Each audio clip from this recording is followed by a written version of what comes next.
rajin dengan yai dan syanya hau bangsu Mariana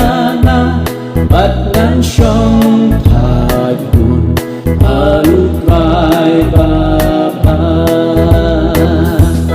natabor ulay anyay ne hau mansyanya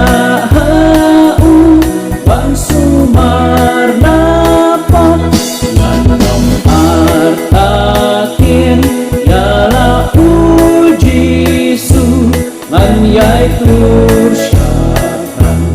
anang long nong jong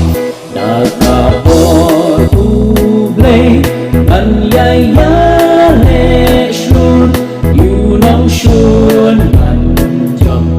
at syakran tur jingkong syoy usoy anang Kurteng Jisu an rajin jopo nakabor ublay anyay ne hau mansyanya hau ansumar napak kanong atakin yala ujisu anyay tur syakran manang long nong jong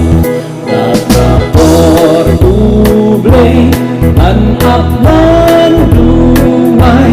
batnan fradelay yakapor utray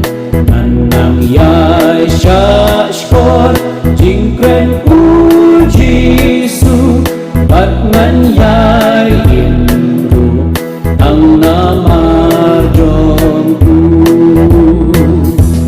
nakapor ublay anyay ne hau mansyanya hau pangsumanapak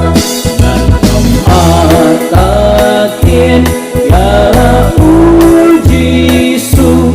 anyay tur syakran manang long nong jong nakapor ublay manang ting uji suhajan mansyep ing balay adangan penrit batngan yay utray kunyay ne batnan jing terkubun ay nakabor ublay anyay ne hau mansyanya hau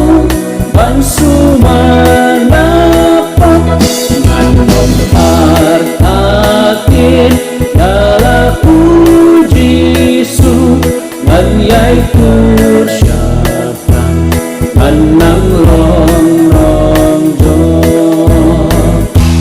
nakabor ublay ang haungan pen yagatin jong mansyuko ube jing sipang ansya